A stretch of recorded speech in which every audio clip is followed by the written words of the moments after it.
Good afternoon, everyone. I hope you're all well. Many thanks for joining us for this webinar on wellbeing in the workplace for 2021 and beyond.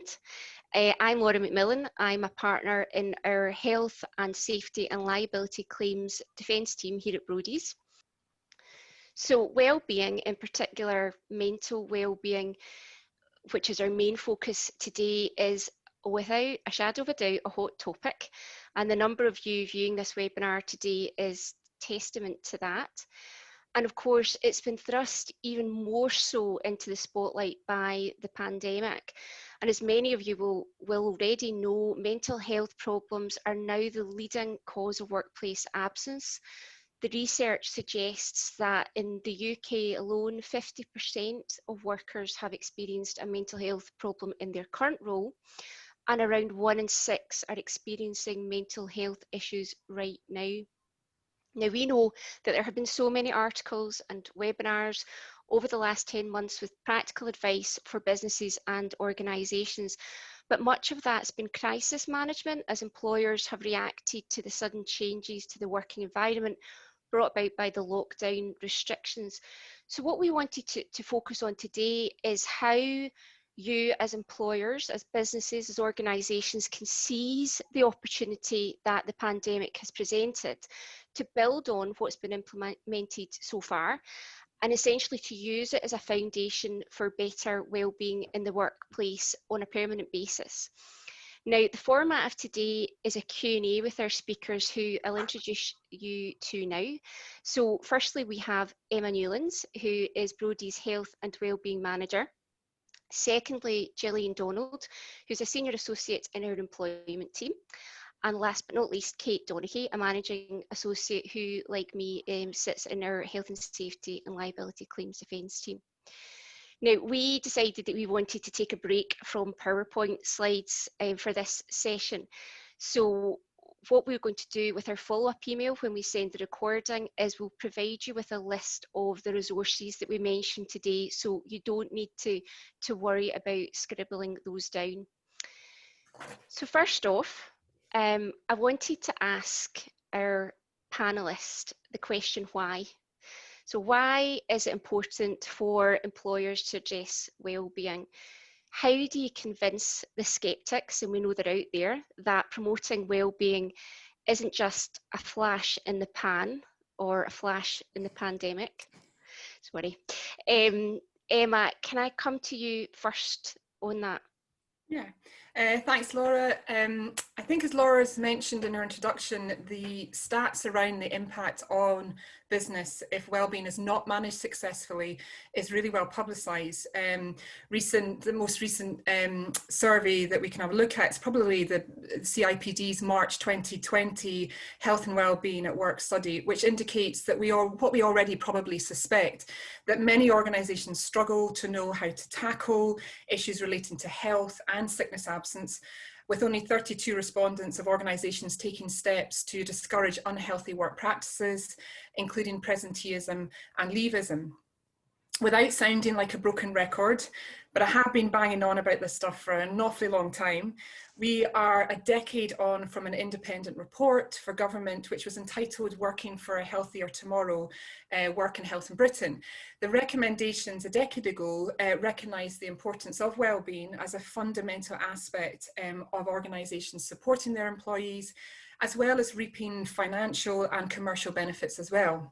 10 years on and later, we are still reading more of these independent reviews.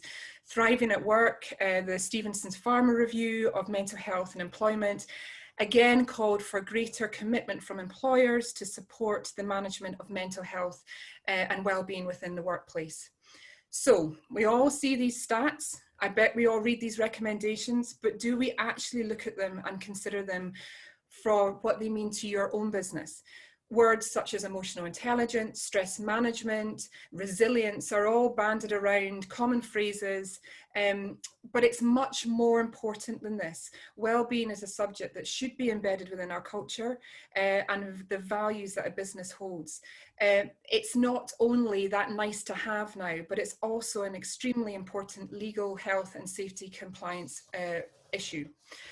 Businesses are gradually waking up to the responsibilities, both to their own well-being needs, but also that of the business's development and expectations as well of clients. Clients have become increasingly requesting assurances from potential business service providers on how their organisation supports their own employees to enable them to deliver on their client needs as well. Are their employees fit, well, able to perform and provide an exemplary service for the client? Or are they a burnt out heap who are performing poorly, unmotivated, and also unwell? An example of the work within this area is that of the Mindful Business Charter. For anybody who hasn't come across this, this is a charter formed around collaborative commitments which was initially between the banks and some law firms who undertook quite an immense challenge of driving change in how we work. This includes considerations around mindful delegation, around openness and respect, respecting rest, and also smart meetings as well. It's also a really good thing to do. Business is predominantly about people. It doesn't take a rocket scientist or a health and wellbeing manager to understand that we all have a need to feel supported, nurtured, and dare I say, cared for.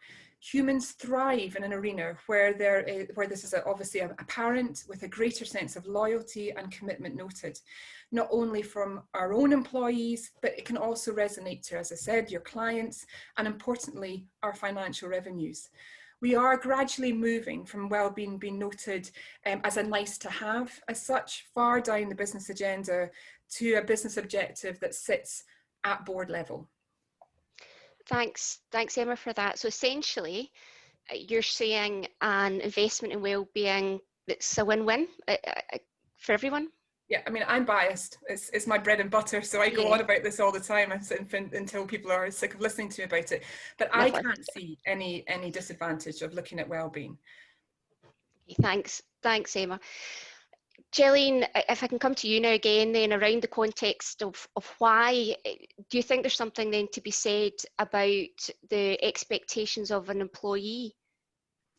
Yeah, thank you, Laura. So yeah, from the employment perspective, promoting well-being at work and having that good work-life balance are not new concepts for employers. Even before the global pandemic, there's been a clear shift in employees' desire to move from an environment where they live to work to somewhere they can work to live. More and more employees have been rating the ability to balance work with spending quality time with families or on activities that they enjoy. And increasingly, we were seeing employers needing to offer this in some shape or form to stay competitive in attracting new recruits and retaining existing talent. The events of this last year have undoubtedly crystallised the importance of employee well-being and work-life balance more than ever in everyone's minds. Businesses this year have had to be reactive to what feels like this never-ending change in guidance and legislation on how to manage a workforce. And undoubtedly, flexibility towards employees and of employees has become key to businesses' survival. There's been a real sense of us being in this together. 9 months later, we're still in this cycle. Most employers are acutely aware of the need to support employees through the many challenging situations and stresses that we're all facing at the minute. You know, from working at home, perhaps juggling childcare or other caring responsibilities. Those who are furloughed and anxious about what their future is going to look like, worries about health, and even the effect that this virus is having on us and our loved ones. I do believe at the minute the need to promote staff well-being has never been clearer. But as we move on, hopefully towards a more normal working environment again, I believe the importance of employers continuing to demonstrate values of well-being at work and having a good work-life balance are going to be more important than ever in employee relationships. Employees have got more used to new ways of working, and I do think that well-being and work, in whatever format that's going to take, is going to be as important for employees and prospective employees in as much as they look to what their salary would be, what their holidays might be, or what a bonus potential might be. But likewise, I also hope and believe that this is a two-way street. And I think many employers will have already seen the benefits that this can bring their business, including increased productivity of employees and greater loyalty to the employer, particularly where employees have seen them being supportive in these very difficult circumstances. Gillian, you mentioned about halfway through there, I think, guidance and legislation. So while we're with you, can we maybe move on to the issue of legal compliance? We don't want to spend too long on it. I don't think anyone wants wellbeing initiatives to be prioritised simply because of a fear of breaking the law. But I think regardless, it's important that businesses and organisations know what the legal implications are for them of ignoring wellbeing. What are your thoughts on that from an employment law perspective? Yeah, absolutely, Laura. Putting it very simply, if the employer ignores employee well-being, this could result in an employee suffering stress in the workplace, and that could seriously affect the employee's mental health, potentially leading to contributing to anxiety and depression.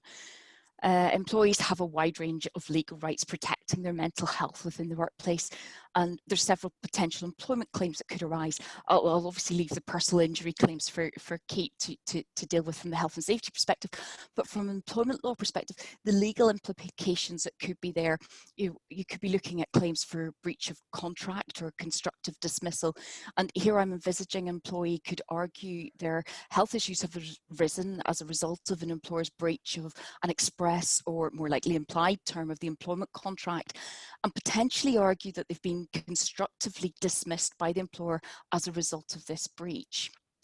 Unfair dismissal is another possibility. It's a risk if an employee is dismissed on the face of it for absence or performance issues, but actually those issues have arisen as a result of a mental illness and steps weren't taken by the employer to support the employee. There's also risks of bullying and harassment claims if stress is related to that. And perhaps most importantly to think about in this area is disability discrimination. Stress at work in its own might not be a disability, but with stress at work, an employee might be suffering from a clinical depression or anxiety, and that might mean the employee has a mental impairment, which is a substantial and long-term adverse effect on their ability to carry out normal day-to-day activities, meaning they might be disabled for the purposes of the Equality Act. Employers would then have a legal duty to make reasonable adjustments under this Act. And if an employee can show their employer has failed to do this and has discriminated against them, there could be significant employment claims in this area. Perhaps, Emma, you might want to add something in there from a more practical side. Yeah, I mean, I obviously, in terms of my role within occupational health, I can very often be involved in terms of advising businesses around case management and also as well around areas of the Equality Act. I think it's worth recognising that when it comes to offering employers advice on supporting employees, there can be a clearer sense from employers of the responsibility regarding physical wellbeing issues. That's things like musculoskeletal conditions, things like where things like equipment, furniture, practical arrangements can be implemented. However, the prospect of employers that may require support and management with their mental health and wellbeing is much more challenging and at times still now very daunting to businesses and management. In these cases, simple strategies such as appropriate supportive mental health, rehabilitation plans we've used, including graduated hours, regular line management catch-ups, reviews can also be considered.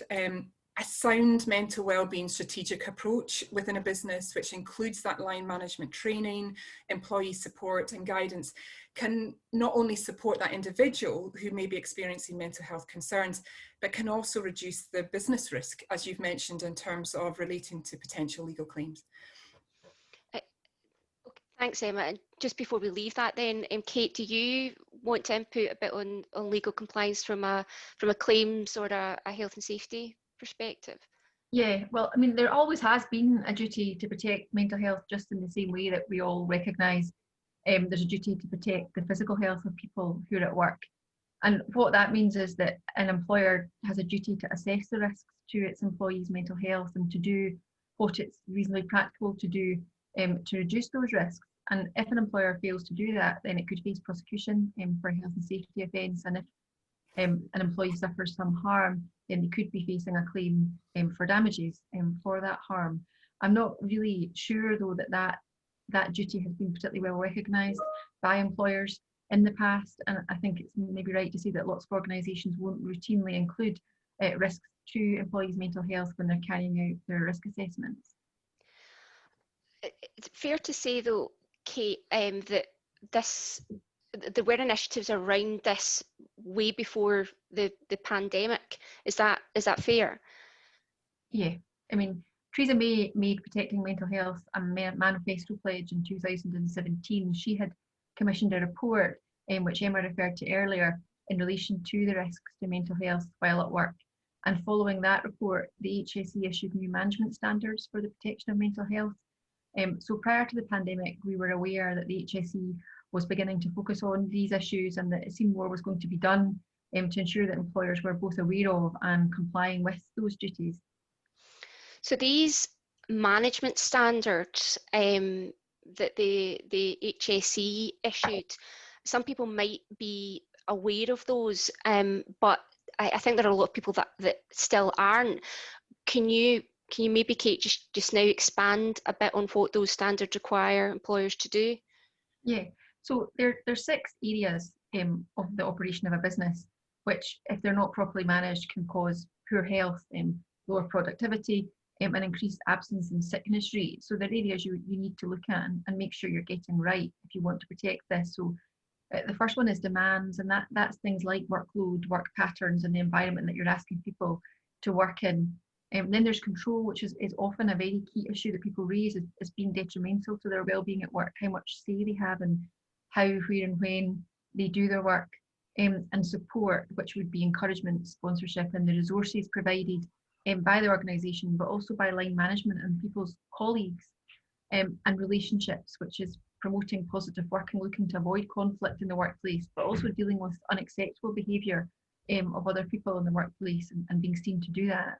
And role, another thing that comes up quite often is people are unhappy because they don't really understand what their role is, and importantly how that fits into other people's roles and what their relationship relative to each other is. And finally, change, so how you manage change and how you communicate that to staff and explain what's happening and why. And I think it's worth noting at this point that stress at work isn't something that's restricted to the high levels of the professional worker. It can happen in any job and in any role. And in fact, workplace surveys frequently find that workplace stress is highest in the lower paid, lower skilled jobs. And it's not always caused by a workload or the inherent difficulty of a job itself. Very often it's poor relationships and bad communication that are the driver of the problem. And so, in terms of for people who want to understand a bit more about those standards, where do you start? Well, the starting point for managing health and safety in the workplace at all is just knowing what it is that your organisation does, which sounds trite, I know, but it is really important. You need to know what the risks are that you're creating by your operation and your activities. To manage mental health risks, the process isn't any different. You need to look at what's done across your whole operation and what risks are posed to mental health by what it is you're doing and how you do it. The end point that you are aiming for is that risks to mental health are assessed and managed in just the same way and with the same priority as risks to physical health are. So to take an example, you could have a factory that's operating 24 hours, and if someone said, actually, that machinery has to be turned off for 4 hours a day because if you don't, it'll overheat and people could be burned or you could set the building on fire, there'd be no real doubt that the health and safety legislation would require an employer to turn that machinery off. It would be reasonably practicable, even if it was very expensive to do it in terms of lost production hours. But I think what's maybe not so clear to people is that if those risks weren't physical, but they were damaging people's mental health, so people working 24-hour shifts was just long-term damaging to their well-being, or being in at night was damaging for some reason to do with that particular job, then there'd be the same duty to shut that machinery down, regardless of the potentially significant cost. And so I think that's the kind of way we need to start thinking about mental health risks. it's obvious that lots of employers won't be able to achieve that immediately, and that is probably because in the first place they don't have evidence about the impact of the work they do on the mental health of their employees in general, or on their current workforce and the particular people they have working for them at the moment. And the other issue is going to be that lots of employees who are responsible for doing risk assessments in the workplace don't have the skills to assess and manage risks to mental health. So back to the beginning of my answer, it's information gathering, it's looking at your organisation, it's looking at the risks that are posed, and thinking about what training and development you might need for your staff so that they can carry out that exercise properly. Yeah, I mean, this is something that Emma, you and I have spoken about before as well, and how it's come across as loud and clear that really for any employer to understand, it's so important for them to understand where they are right now on this wellbeing spectrum. So you have to do this, information gathering, as Kate says, before you then start embarking on developing this, overarching wellbeing program. So can you talk maybe a wee bit more about the kind of groundwork in terms of the practicalities that a business can be thinking about doing? Yeah, I think that's really important as well. Laura is saying that, going in there gung-ho could lead you down a different path, and actually then you find actually you don't have that commitment further down if you're going off on a different tangent that actually is not relevant to your business. Certainly we can share a little bit around the journey as such. Sorry, it's very X factor that we did in terms of at Brodie's with the groundwork. We realised the importance of collecting data and information to build evidence, really, to support the implementation of a strategic approach to wellbeing. We wanted to know what the health needs were of our colleagues and not make that educated guess, I was saying, in terms of what we thought a strategy should look like. So we started a good 18 months, maybe 2 years ago now, providing health checks for all our colleagues. It was a 30-minute consultation, which involved cholesterol testing, blood pressure. We looked at nutrition reviews, and we also looked at a wellbeing assessment as well. Not only did that give me an opportunity to stab an immense amount of lawyers, which was great fun, it allowed our colleagues the opportunity to learn also about their own health and how best to manage their lifestyle and well-being. So it started that commitment across the board as well within the firm. In the background, we were quietly pulling all this data together of the outcomes of the health checks. And then we were able to focus on red flags as such, areas that were evident again across the firm. From then, we would focus on building that bespoke strategy, a specific strategy that embedded for Brodie's and what we wanted to also go alongside what our values as well and commitments were with that. And also as well, most importantly, actually suiting the health needs of the business. You may not be able to access, the delivering of health checks, but I'm quite happy to come and stab anybody who would like that from a cholesterol point of view. But you can, however, still focus on gathering that information, that knowledge and data around your organisation that, again, is relevant to your colleagues or your employees' health needs. So things like reviewing your current absence levels, looking at your employee satisfaction surveys are really good places to start. It's also worth considering there are loads and loads of resources out there. I've seen a massive increase in the last, even the last couple of years of charities coming on board, especially the mental health charities. There's also business and the community wellbeing toolkits, which are an excellent starting force for you to have a look at. All these provide really good information for managers, but also employees as well on how best to support wellbeing across the organisation. Thanks, Emma. I'm delighted to hear your own delight at stabbing lawyers. Yeah, once a nurse Emma is a trained nurse. Yeah. There's any doubt? Yeah. So Gillian, I suppose we can't ignore the fact that we're talking about doing the groundwork, but we can't ignore the fact that this is a hot topic. Employers are being asked to do something, and a lot are already some way along that journey, but they need to be doing more. So we can't ignore the fact that I think the current environment presents additional challenges, and for employers, again, is that fair? Would you agree with? Absolutely, it really is. It's much more difficult for employers at the minute to properly review where they are in the wellbeing spectrum. Particularly when many employees are working from home or are furloughed. So, with this, employers, line managers, other colleagues don't see as clearly the warning signs of someone who's struggling as you would when seeing them daily in that office environment.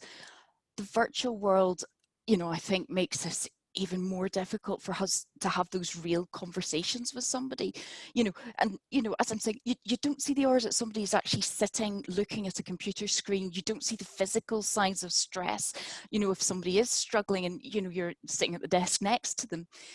You don't have the opportunity for a communication with a wee cup of coffee at a lunchtime. So communication is just largely at the minute by virtual meetings, telephone calls. It's just not giving us the same environment to really identify where some of these problems may be or stressors may be arising from. So I think it's really important for employers to also think about, employees that they've got on furlough as well.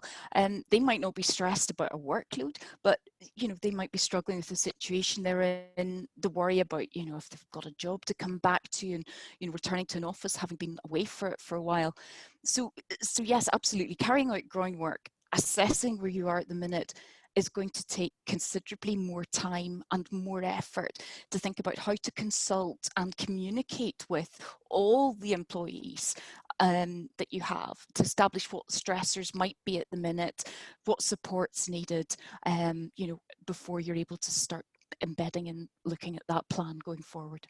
Yeah, I think that what you're saying there chimes again with what I've heard Emma say before about the wellbeing approach. It's going to take time. There's not any quick fixes here in the current environment. Is an added element to that. Right, so we've talked about the whys, and we've talked about the groundwork that a business might have to do so they understand where they currently are at. So they should be, by that point, I think, in a good place to start designing and building a wellbeing strategy. So maybe I can come to each of you now, coming at it from your areas of specialism, employment, health and safety, and wellbeing. What are your top tips for that process, for the development of the wellbeing programme? And Gillian, I'll come back to you. Yep, I'll jump in. Thanks, Laura. So yeah, there are a few parts to this for me. I've obviously already touched on it, but it's communication. Communication's key. I think one of the worst things an employer could do is say to an employee, what can I do to support you? How can I make your work life better or easier? But then be seen to be doing nothing about it, even if in the background the employer is, So ongoing communication with employees through this process, discussing what you propose to do and why you propose to do it, has got to be key to bringing employees with you in creating a wellbeing strategy. I also think, we've got to recognise we can't just give you out a process and says here it is for every business. One answer is not going to fit every business for what works. So, if you want to take the example of promoting well-being and flexible home working, for example, you might have employees who are really enjoying working from home, who tell you not commuting to work's brilliant, they feel they're being more productive, they're getting more work-life balance, enjoying seeing family, etc. You're also going to have employees who are perhaps less likely to tell you it, but are perhaps finding it more difficult being at home all the time, finding it's claustrophobic. Perhaps they're getting more anxious that they're not seeing other people in the office, or not even being told, as regularly that you're doing a really good job, well done. And employer in this situation might have business concerns about how, for example, younger members or less experienced members of staff aren't learning from more experienced people in the way that they would have done when they're in the office. So, how do you address this? What's right for your business isn't going to be right for the next business. And whatever the outcomes are, you need to ensure that you're taking your workforce forward with you on why. So you want to ensure it's discussed with the staff, it's explained to them, make them feel part of this way forward, and that their views are important, even if they're not implemented. And, you know, insofar as this is possible, it's promoting discussion and keeping the communication channels open. I also think, you know, you need to think about getting, you know, what you're communicating into black and white.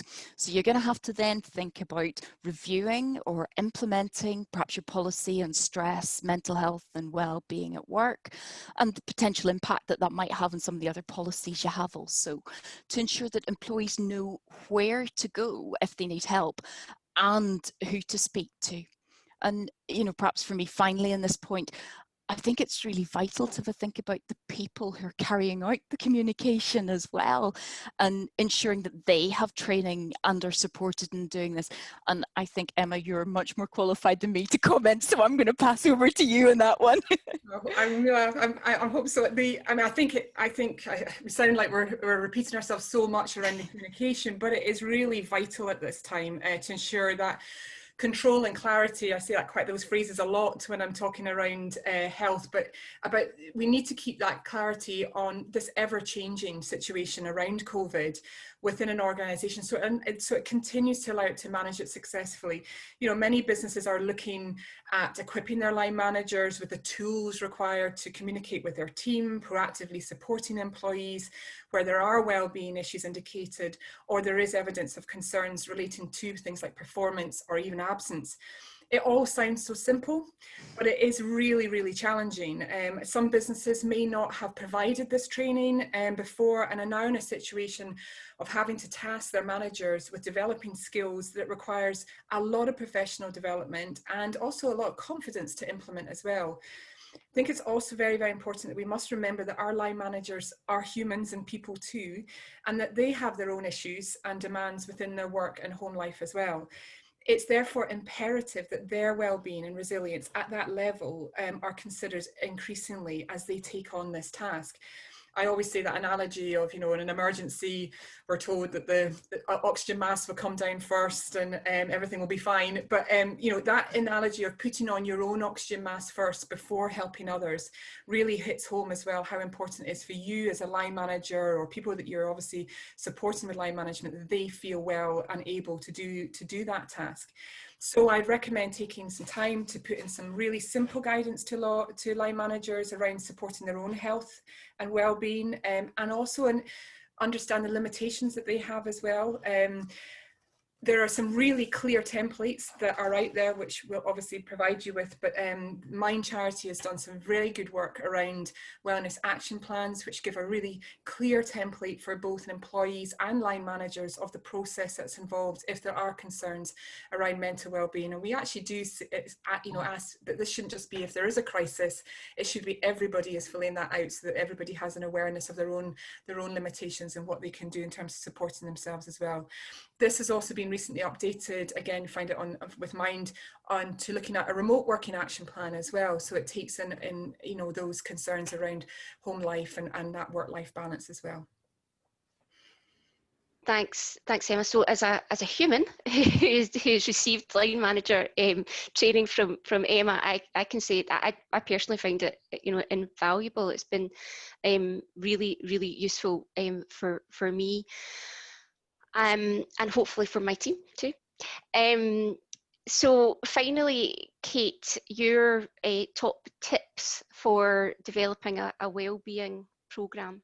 Yeah, well, this is just entirely monotonous now, but the key thing for me is also communication. And so often, you know, in any context, this is a crucial part of a health and safety system. It's not enough to risk assess and mitigate risk. It's essential that the process, the steps taken and the reasons for them are explained to and understood by employees. And that's important, not just to make sure that the mitigation measures are implemented and that they're effective, but also because people's perception of risk and their perception of the care that is being taken for and of them are really important too. And to take a current example, if you look at people returning to the workplace after the initial lockdown phases of the pandemic, many workplaces worked really hard to make the working environment COVID secure, but employees still felt unsafe, and although they returned to work, they weren't happy about having been made to do so, and that perception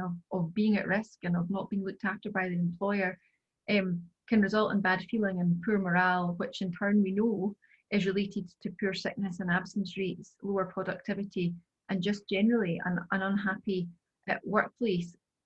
And lack of communication around all these things can allow a negative workplace culture to grow. And again, I suppose for a topical observation, it allows fake news to crop up to fill the gap. So if you aren't telling your employees what you're doing and why you're doing it, someone else in the workplace will, and the chances are it wouldn't be very flattering of the employer. And that's really, it's really bad for businesses, and it's bad for workforces. So I suppose in short, what I'm saying is a great health and safety regime can be fatally undermined by a lack of communication with staff. Yeah. And your view, Kate, in terms of health and safety now, that we just have to accept that, and it has to be instilled in everyone that includes well-being. Yeah, I think that, I mean, it always has. That's the thing, it's not, this isn't actually anything new. So yeah. It's just changing our mindset to recognise it as being on an equal standing with the physical risks that we're much more comfortable talking about and worrying about, I suppose. Thanks. So the employer, again, like looking at this through the stages, the employer says we've nailed the whys, done the groundwork, big tick. We've got our strategy sorted. We've communicated it to our employees, and we've implemented it. So is that it? Job done, Emma? I think you've done very well to get this far. So I'd like to know how you did. That's super. But I think the main thing is to consider is that the wellbeing strategy is a constant moving part. To give an example of the work that we looked at in terms of Brody's, is that we built our strategy. We looked at it being like cogs of a wheel as such. That these various elements of our wellbeing strategy fitted together to build a larger framework. We call them care frameworks. We started with the first wheel, which was overall all around policy development. It was around business objective development, and it was also a board-led commitment to well-being.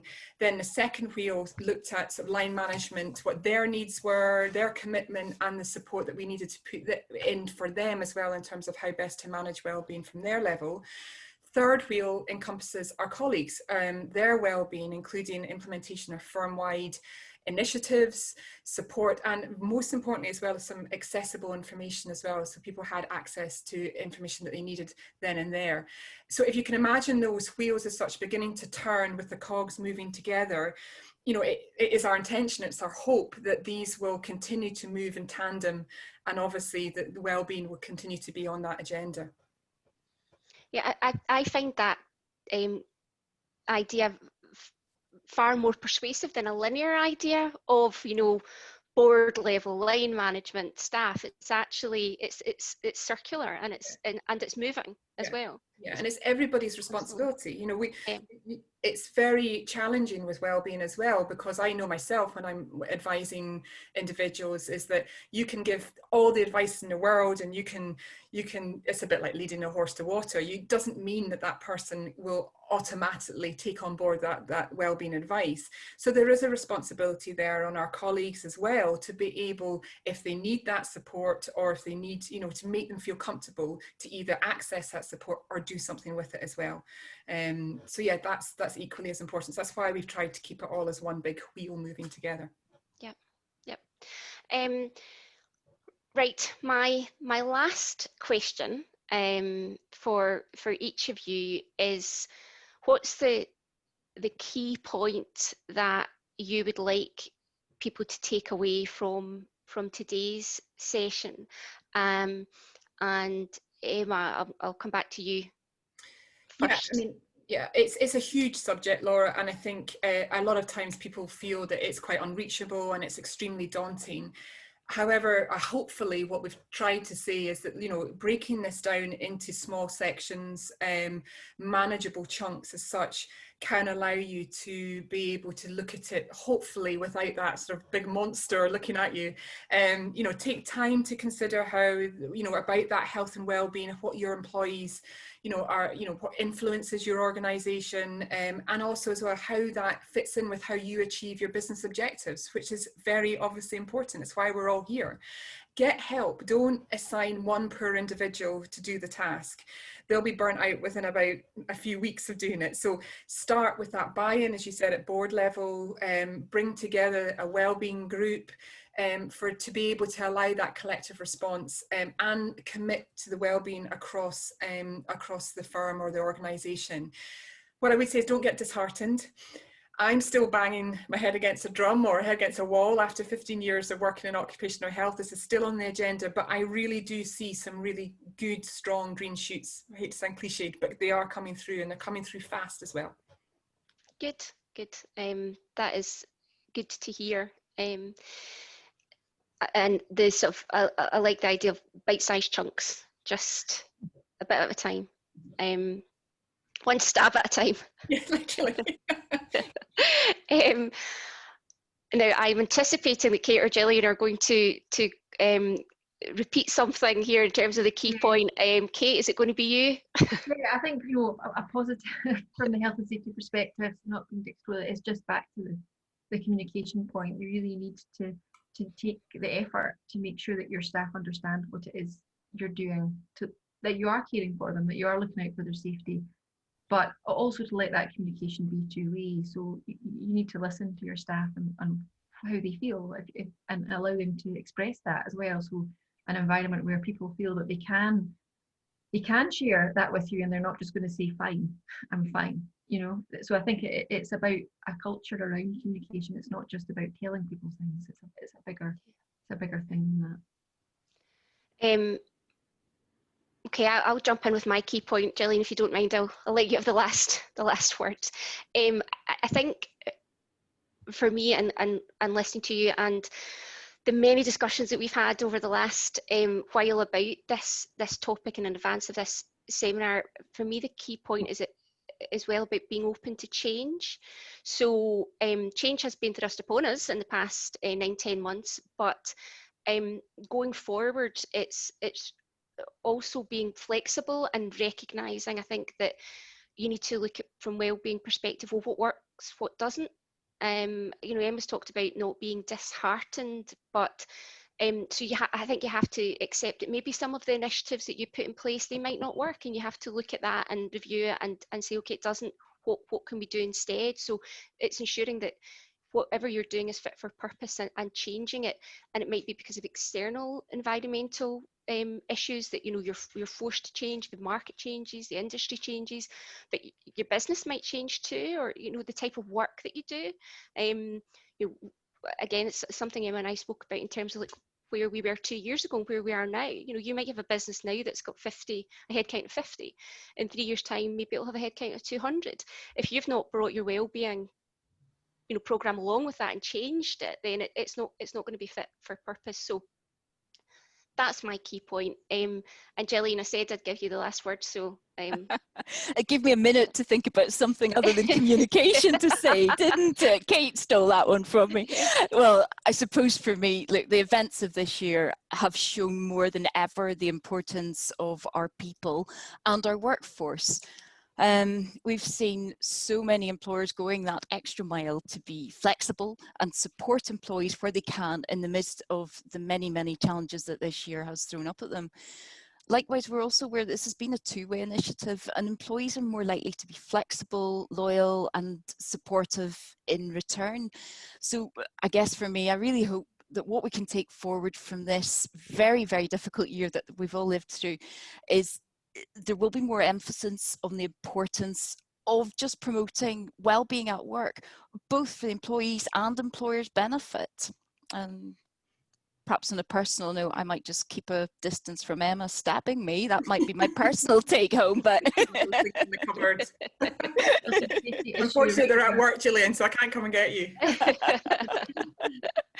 All in good time. Yes, yeah. Right, I think we'll stop there. It's a topic that the four of us, as I say, have discussed quite a lot over the last while, and it's clear that we're all pretty passionate about it, coming from our different areas, and we could talk about it for many more hours, but we're not going to subject you to that for your own well-being. It's over to you now. If you have any questions, and I'll have a wee look at the Q&A list here to see if we've got any questions from the audience. Okay, so we're back to a question about COVID wellbeing and going back to the office, and I think, Kate, you kind of touched on that and the issues for people, and the variety of, some people are desperate to get back and some people aren't, and they're, and how you deal with that. So Emma, maybe I can come to you again on a practical basis, because obviously we've been in and out of the office. I am not actually in the office at the moment. This is just a very clever backdrop, but how have we dealt with it? Yeah, it's not been without its challenges, and I think what we've certainly seen and viewed is that, quite rightly, with what's happened over the last 10 months, there is that genuine apprehension from some people in terms of coming back into the workplace, and there are also people who are very keen to come back. In terms of the apprehension side of things, I'm going to say it again, we should have a Brucey bonus on how many times we say communication, but it is about that. And we have recognised that there are individuals who are struggling with the thought of coming back, with reading an awful lot around the news, and also as well the impact in terms of even their family, underlying health issues. All these things can play a part as well in terms of anxiety. What I would say is there is lots of information out there. There's around supporting an individual, but the first thing is really that communication, is setting up that call to say, look, we totally appreciate that this is a concern to you. There's also understanding what that business looks like, what that business arena looks like. We've done an awful lot at Brodie's, and I'm sure an awful lot of our peers and colleagues have done the same in terms of business, have done the same in terms of putting in a COVID secure environment. A lot of people have a perception in their head of what that might look like. So explaining that to an individual of actually what the expectations are when you arrive into a business, what's going to happen, where you're going to sit, all these sorts of things can really be very supportive. We, again, having a strong process in place for people having access to the office as well. So we do have a strong questionnaire about things like underlying health issues or any concerns, and we do use also a COVID assessment tool as well to see if there is any concerns around risk to people who have to be in the office, or as I say, if there's essential work that needs to be continued. So it is all around it's two-way. It's acknowledging that there may be concerns around coming into the business. We put in reasonable adjustments, things like where people have maybe not wanted to travel on public transport. We've been able to offer up some car parking spaces, taxis, all these sorts of things as well. So it's, again, looking at it from that respect, but it shouldn't be a massive hurdle. Having those discussions can sometimes obviously generate a little bit more information and clarity over what that might look like for an individual. So not a massive hurdle, but if you don't do it, then it could be problematic. Yeah, and if somebody doesn't, as Kate mentioned as well, if somebody doesn't want to be in an environment like that, or is feeling very anxious, or is disgruntled at the fact they are in there, it has a ripple effect across the rest of the business, and you're not having the opportunity then to be able to give the business objectives and sides as well from that side as well. So yeah, it shouldn't be a hurdle, but I agree, if it's not handled properly, it can spiral. Another question here around about risk assessments, and Kate, I might come to you on that if it's okay. That's a rhetorical question. In terms of, should employers be, whoever is responsible for creating a risk assessment, should they be always thinking about the mental health impact, in every situation? Yeah, I think so. And I suppose as it becomes more ingrained in people, and people are more comfortable in their own organisation about where the risks might be, then I don't think it would be onerous, because you would know, well, we've done this task for a while and we know that people are generally okay with it. I suppose that the challenge will be knowing your workforce, and get back to the dreaded communication. So is there something about a particular employee that you know about that makes them more vulnerable to a particular kind of task or a particular pattern of working? And then, if you're looking at the relationship standard in terms of the HSE standards, are there certain people that you don't want working together, and that creates a risk of bullying, harassment, or just friction that is going to be bad for their well-being at work. So I think, yes, it needs to be factored in. The extent to which it's difficult or a problem will vary depending on what it is you're doing and who it is you're doing it with, and just the general makeup of your employment team. And I think that's one of the challenges, isn't it, that we don't have the data perhaps that we've got with other types of risks to injury that we might have, so we know that if somebody is using a still saw for extended periods of time, that they might be at risk of developing vibration white finger. We've got that evidence there, but it's still quite new, sort of, in terms of evidence as to what the risks might be for mental well-being. So I think if you look at the stuff that's been done on this, by Kate and William, and also Theresa May was trying to do this, was to drive down the stigma around mental health. There are a lot of work being done to say that people shouldn't be ashamed to have a mental illness, and they shouldn't feel that it's any less important or serious than someone who has a physical condition. And so that's all happening in the background, and so it's something that's going to move along with society. It's not something, like Emma says, we can just wake up one morning and we've done. It's going to be a slow process, and it's going to move. Society and this will move along together as our attitudes and perceptions change, and that will give us the information you're talking about. And I think also as well, from a positive point of view, that has really, as I mentioned before, that has really ground in terms of, actually, it sounds awful, but one of the positive outcomes of COVID is it has put this massively on the agenda. There are more people that are able to speak about the mental health.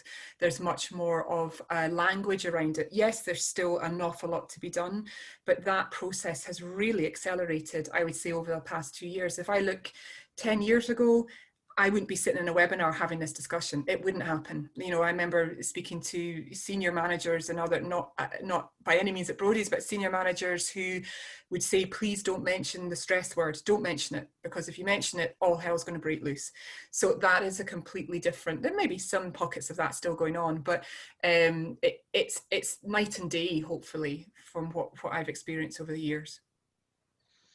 Yeah, in terms of where we are at the moment, it's forewarned is forearmed, really, isn't it? Because we know, and I was reading a piece by an insurer earlier this week about the claims landscape, and this is going to be where the claims, whether it be employment issues or personal injury or health and safety, that's what's coming down the line. So it's not waiting until it hits your business and impacts on your business. It's actually recognizing that you need to do something about it now.